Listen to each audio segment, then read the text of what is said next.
Locksmith Animation are a relatively new animation studio, and with only 2 movies under their belt, I am a very massive fan. These are the same guys behind Ron's Gone Wrong a good few years back, a movie that I thought was surprisingly ahead of the crowd for a first start by a studio. And for their very second installment, they made an oddly British Christmas movie. That's not the name of the movie, that's just my description. And considering their last movie was awfully American, I was surprised to find out this is both a London-based and Los Angeles-based animation studio. Actually combining the two forces together, I'm so far incredibly impressed. And considering the likes of other British-formed movies would be the likes of either Aardman Animation and Wallace and Gromit coming this Christmas, and then you had 9 Lives, the cat movie that was done by like Sky or something that was awful. To see an actual new representation of British animation and done really, really well is just of course gonna have all the biases from me as possible. And this right here, I think, is the next best classic Christmas movie. There are a lot of good movies that came out in the year of 2024, but this one again is pushing hard for top 5 for me. The name of this movie is That Christmas, meant to be referring to a Christmas that generally goes wrong, and like a lot of animated movies these days, this is based off of an already established book, and the most notable crew member behind the scenes is one figure by the name of Richard Curtis, who made the screenplay for this movie, very much holding the accolades of being responsible for Love Actually. Again, another profoundly wholesome Christmas story. And this is basically another brilliant Love Actually type movie done in animation. Now I'm going to start off by avoiding spoilers, just because I fully implore you to go see this movie if you haven't already. It's so common for me to be bashing the latest movie to come out because they're not up to some sort of standard that I hold for any movie I watch, holding on to some strange childhood nostalgia or something. But this movie 100% smashed through all of my expectations to the point I struggle to find a flaw in it. So let's delve into the movie a little bit and explain just what it does so brilliantly in every direction. So, with it being an independent animation studio that's brought on some majorly acclaimed figures into the production role of this movie, the end result is being able to make a very well-grounded and relatably polished final product. I don't really know if I can really explain this. I've seen so many terrible movies, and I've also seen a lot of awfully directed Christmas movies that it is so strange to see this movie has dodged absolutely every hurdle and done some really obvious, great, wholesome cinematic things that I was blown away by every little addition that went along with it. You very much got to watch this with the kind of expected tone of Love Actually. You can hear it in the soundtrack constantly, it's pretty brilliant. But I think one of the very early ones for me is just a very simple idea, a simple shot, a piece of directing and storyboarding, where we see a preview of the town on Christmas Day with snow flooded everywhere, and then we very simply just time-lapse in reverse all of the snow disappearing to the before time so we can see the start of the story. It's such a simple, creative idea to play around with snow, and yet somehow I haven't seen it before. But it just works so brilliantly to sort of invite you into this whole story before it starts unraveling itself. And directing is absolutely at the high end of the scale for this movie. It doesn't do anything absolutely crazy. It's not exactly an Edgar Wright production with crazy transitions, but there's a lot of really subtle and maybe less subtle, great demonstrations of storytelling. There's all sorts of shots you can find in this movie where they sort of X-ray sliced into different buildings and structures in order to see through the walls, and it works really, really nicely. There's a sequence where a bunch of parents are on an upside-down van. Don't worry, we'll get to the plot later. And it's just simply sliced in half so you can see inside. That's just a nice shot composition.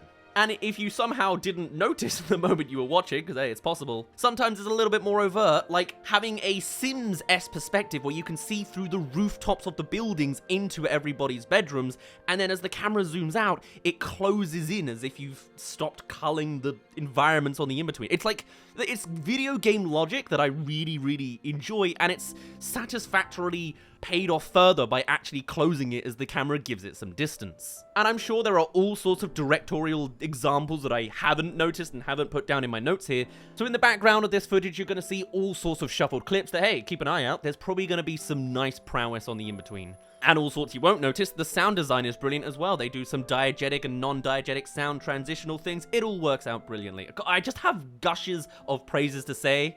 and I'm trying my best to beat around the story beats for a good while. Now, we covered the trailer for this movie a little bit earlier on in the year, and from it I thought I had a pretty good perspective of where the plotline goes. I did somehow manage to miss out the fact that one of the characters we visit is actually twins, but hey, I'm not perfect. This is very much a semi-anthology of a storyline. It's the Love Actually formula where there are multiple different stories happening based in the same town that then intermix as the story progresses. And I'm also very happy to point out that pretty much all of the trailer footage we got only covered the first 40% of the film. The trailer itself showcased a lot of all the story beats of each character, but it turns out it was only half the story, which is, also what I love to see. I wasn't really spoiled by anything. I could fully just settle in and be like, right, I've heard all of the setup now. I kind of got it from the trailer already.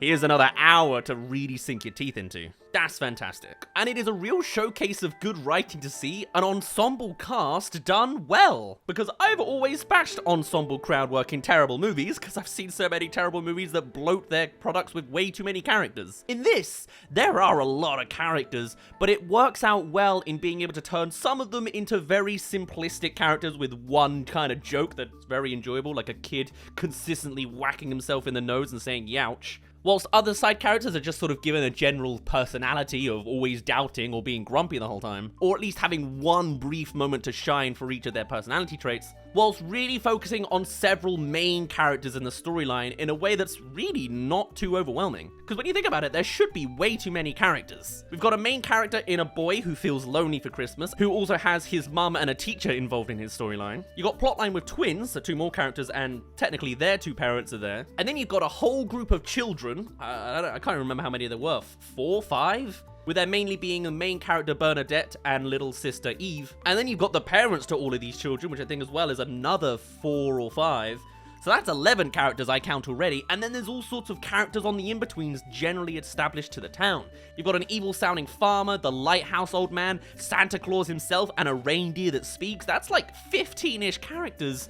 But it works so well and immaculately to kind of comfortably follow through the entire time. I mean, there's 5 different storylines to follow technically, and even then Santa's barely in it, so that helps on the storyline pacing. It just works phenomenally to tell so many stories, juggle so many characters in a way that's not overbearing and doesn't give anybody not enough screen time. Maybe some of the children in the group of children don't get known that much, but like, it's fine. It's okay. It's okay if that one kid just keeps going youch. Honestly, this is a kind of movie I hope people will start to study to learn how to do good, polished, well-paced writing. Because this honestly is a masterclass in storytelling that's yet to really be established. Although, of course, this is a movie that came out on Netflix, so hopefully that will help platform them. When they last did Ron's Gone Wrong, it was a nice theatrical experience, and I believe it did pretty well, garnering Locksmith Animation a solid $61 million. But you know, that's kind of small change in the big scheme of movie work. But here, I really hope it's their opportunity. After seeing so much flubbing on the main stage, I'm always disappointed by Disney, Pixar's blipping over the years. And don't even get me started on DreamWorks. It's so nice to see a new studio pop up, do their own sort of independent thing, and it feels kind of like early Pixar to me. It feels like these guys can't miss because they're putting in so much more wholesome love and care and heart into their movies in a way that the big corporate ones don't do so much anymore. I am so on board with Locksmith Animation, and I'm not even halfway through my praises. Now, going back on the topic of, hey, this is maybe their big break, also on top of incorporating all these big names, there's of course a stellar cast involved.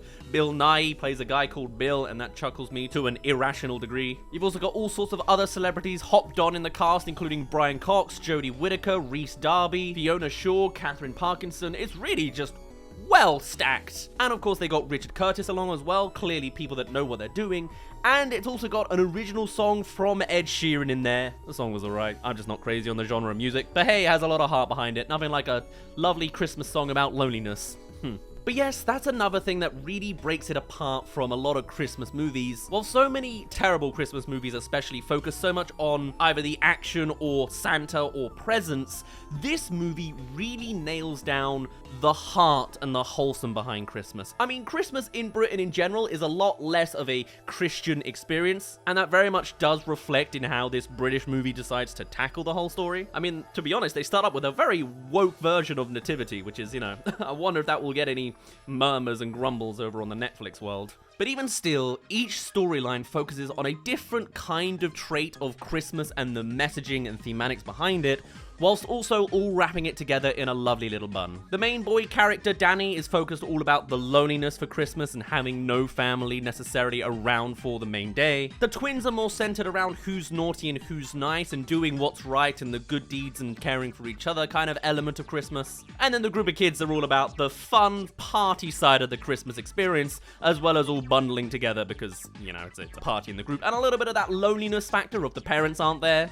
but also a matter of they've got each other. It's not just one person. Really, it's towards the final act that we really get into the real thematic heart of the movie, but I don't want to get to the spoilers just yet. Instead, I've beaten around the bush plenty enough. From here, I'm going to go through a little bit of the chronology of the storyline, maybe in just vague bits for now. I think next year I'll probably make an amazing episode on this. And also, with all the shuffle footage that's been playing in the background so far, I've been keeping away from the proper spoiler territory last act element.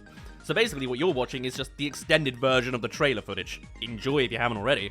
So everything that takes place in this movie is based around a single town called Wellington-on-Sea, which I'm afraid is not a real place, but its fictional location actually isn't too far off from where I lived once, but I was near a beach more than anything, rather than a river. Anyway, the main thing that really pushes all of the plot lines forwards is the fact that there is a major blizzarding snowstorm over this Christmas season that's going to disrupt everybody in all sorts of ways. First, we see all of the children and characters together watching a nativity rendition of a school play, with all sorts of wonderful meta-commentary jokes in there, like all of the parents immediately opening their phones to record the play rather than watching the play. The kind of jokes that would go over my head, because I don't go to these things anymore, surprise, surprise. And I guess a little bit of an insight to see how the modern world does it. But yes, Bernadette from the group of children very much wants to modernize Christmas and come away from tradition. That's their theme. Why was they saying about being together? It's about changing the traditions of Christmas and making it more yourself. You got the twins characters in there. One is very much the confident one playing the role of Jesus, and the other one's the very anxious one who's written the whole script. Danny is the new boy that nobody really knows yet and is very shy himself and has a crush on the anxious twin as well. And also he has a problem in that his dad hasn't come to town to see his play at all.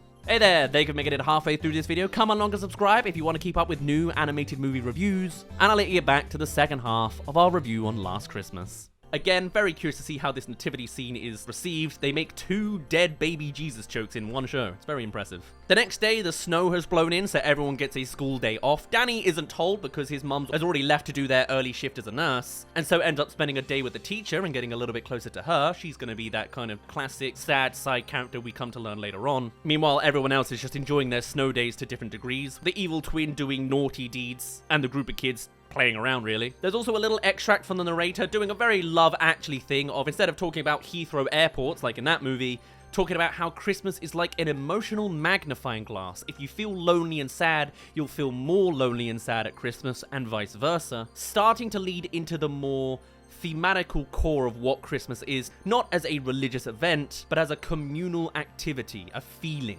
On Christmas Eve, the group of parents leave the group of kids to go to a wedding party. Very interesting timing for that. And so they split off in their own little ways. The twins visit a controversial turkey farmer who has all of the turkeys the town is going to get for Christmas because of the blizzard, and then release these turkeys onto the town, which is also going to push a lot of the plotline forwards, as it is these turkeys that cause the parents on their way back home to swerve and get trapped down in an icy little ravine. And that night, Danny goes to learn that his dad's not going to be able to come home at all due to the snow. And just like that, everybody has a bad Christmas. The twins expected to have some sort of naughty list experience because of their bad antics, Danny no longer having his father around at all for Christmas Day, and the parents being separated from their children as well.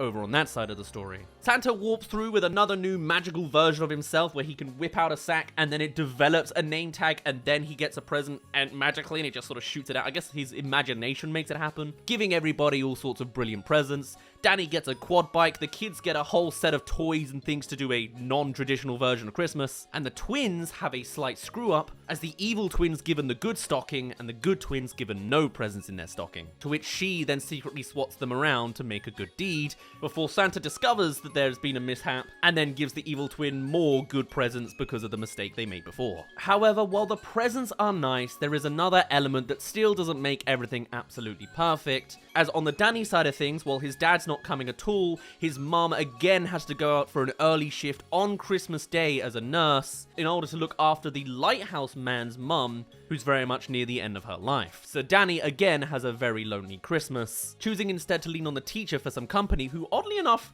rejects at first, instead saying that you shouldn't be sorry for yourself, Danny, you should be more sorry for your mother. She's going through it more than you, which is an interesting new take instead of just hanging out at their place, resulting in Danny then saying sorry to his mum via notes and creating a new snowy igloo, like the teacher taught him before, with a whole bunch of lights for when she gets home. Again, hitting to that core idea of family and being together, eventually more important than the presents it came with. On the group of kids side of things, they have all sorts of toys to do an over-the-top version of the rules they were given, like cleaning the dishes by using a power washer and of course shattering them along the way. Technically bad deeds, but it doesn't matter, it's the spirit of Christmas and having fun, sure. Meanwhile, we come to learn that the evil twin's been doing all of these evil deeds in order to make their good twin more happy. Everyone she's targeted for some reason or another has generally done bad deeds to the other twin that she's trying to find a odd sense of justice for, and they even work out about the whole Santa swap out as well. Again, looking out for each other more than anything else. The parents, meanwhile, are slid onto an icy lake to make things even worse, to which elements of the town come to save her using Danny's quad bike, the teacher's connections, telling the farmer to come get his tractor and use that to get the parents out of the lake, which again, a brilliant way of showcasing everything we've seen so far and mixing everything together. I really liked that. However, there's still 30 minutes left of the story, because he's the real kicker of an ending. Sure, we've seen all sorts of brilliant storylines, each sort of leaning on that element of it's about being together for family, and how that's the real story of Christmas. This is the thing I praise so much about the original Home Alone movies, rather than the later Home Alone movies. That core element of being together with family is the most integral part of the Christmas experience, you know? It's not about the presents or material wins by the end of the day. But in the last 30 minutes, finally, the mum's having a nice time with Danny, the twins are having a nice time with their family, and the parents are able to reunite with all of their children.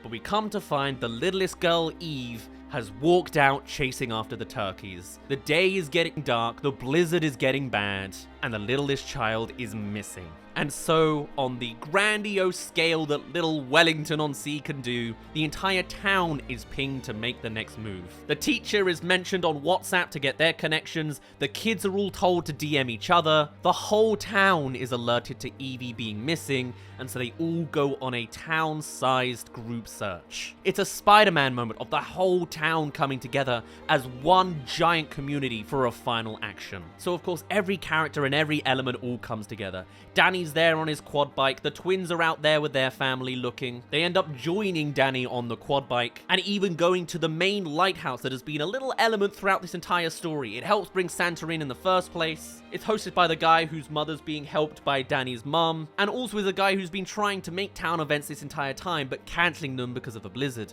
But going to him, they can use the lighthouse to start to search around in the darkness as well, before they finally do find her alive after a couple fake outs with the beach coast, over at some beach huts. And on a whole other level, that is the even truer story of Christmas. Not necessarily of coming together and being with family, but coming together as an entire community.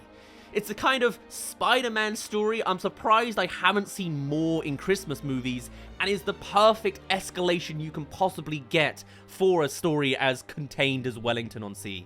In fact, Santa himself even goes on to say it at the midway point, saying he might have his one big night, but at the end of the day, it's what everybody else does on their own to try and sort things out that really matters. He can only assist so far. You can't always rely on the magical man in the sky. I don't know if that's quite what they were going for, but hey, take your interpretations how you wish. And so, of course, there's the proper reunion. Bernadette then gets to be with Evie. The parents get to find their missing child. Danny is praised by the entire town for being the one to come up with the lighthouse idea in the first place.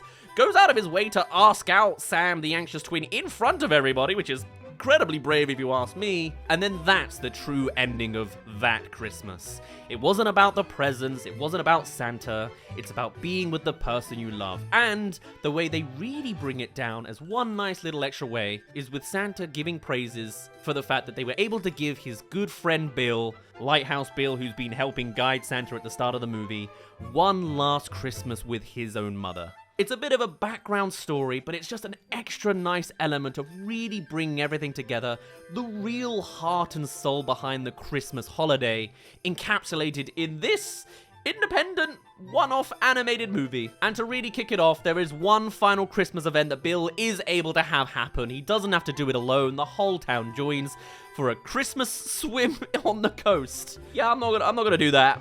Especially nowadays. I mean, I know this movie kind of harkens a lot on climate change, but we've full-on got outright sewage in our coast waters right now, so the UK is even worse than in this movie. Regardless, it's on that they say that Wellington was ordinary, but it has a remarkable community. The only gift they needed was each other. The teacher, feeling alone, feels more incorporated and happy with who they've connected with. Danny, despite not having his father at all in this movie, at least has a little bit more with a girlfriend now and his mum and the teacher.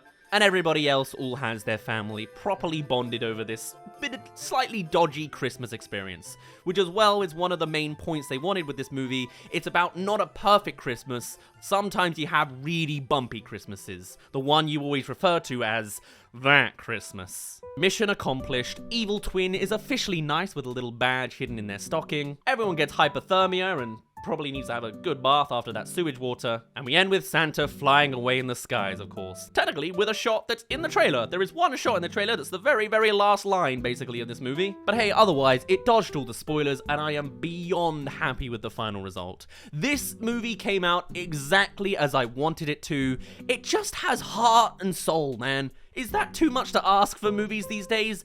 Apparently! We've had it a few times this year with the likes of The Wild Robot and Inside Out 2.